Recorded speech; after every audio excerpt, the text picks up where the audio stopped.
একদা এক দেশে এক দরিদ্র জেলে ছিল। সে প্রতিদিন সকালে সাগরে মাছ ধরতে যেত এবং যা পেত তা বিক্রি করে নিজের সংসার চালাত। তার জীবন ছিল অত্যন্ত সাধারণ, কিন্তু তার ঈমান এবং আল্লাহর প্রতি ভরসা ছিল অটল। একদিন সে যখন মাছ ধরতে সাগরে গেল, বহু চেষ্টা করেও কোনো মাছ ধরতে পারল না।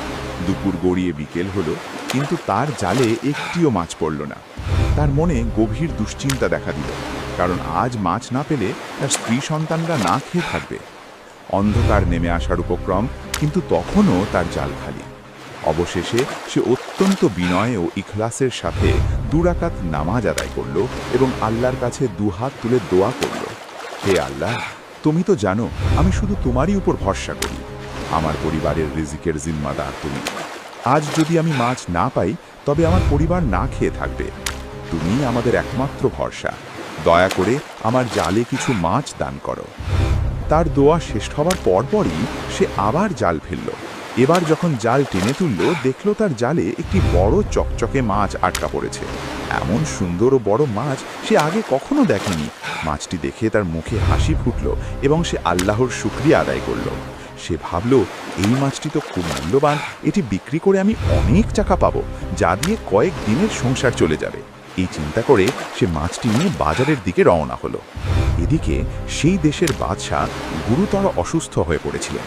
কোনো ডাক্তার বা কবিরাজ তাকে সুস্থ করতে পারছিলেন না। বাদশাহ একদিন স্বপ্নে দেখলেন যে তার রোগ থেকে মুক্তি পাওয়ার একমাত্র উপায় হলো এমন একটি মাছ খাওয়া যা একজন ইখলাসপূর্ণ বান্দার দোয়ার বরকতে ধরা পড়েছে। বাদশার স্বপ্নের কথা শুনে তার উজির ও কর্মচারীরা বাজারের দিকে রওনা হলো এমন মাছের খোঁজে। তারা যখন বাজারে পৌঁছলো, তখন দেখল এক জেলে একটি বিশাল মাছ নিয়ে দাঁড়িয়ে আছে। মাছটির সৌন্দর্য ও উজ্জ্বলতা দেখে তাদের মনে হলো সম্ভবত এই মাছটি বাদশার স্বপ্নের সেই মাছ। তারা জেলের কাছে গিয়ে মাছটির দাম জিজ্ঞেস করল। জেলে মাছটির দাম এতটাই চড়া চাইল যে উজিররা অবাক হয়ে গেল। তারা বলল, এত ছোট মাছের জন্য এত দাম? জেলে তখন তার দিনের ঘটনা খুলে বলল এবং কিভাবে আল্লাহর কাছে দোয়ার পর এই মাছটি ধরা পড়েছে তা বর্ণনা করল। উজিররা বুঝতে পারল যে এই মাছটি সেই বিশেষ মাছ যা বাদশার জন্য প্রয়োজনীয়। তারা জেলের চাওয়া দামে এই মাছটি কিনে নিল এবং দ্রুত রাজপ্রাসাদে ফিরে গেল। বাদশাহ সেই মাছটি খেয়ে অলৌকিকভাবে সুস্থ হয়ে উঠলেন। তিনি জেলের ইখলাস ও দোয়ার বরকতে আল্লাহর রহমত অনুভব করলেন।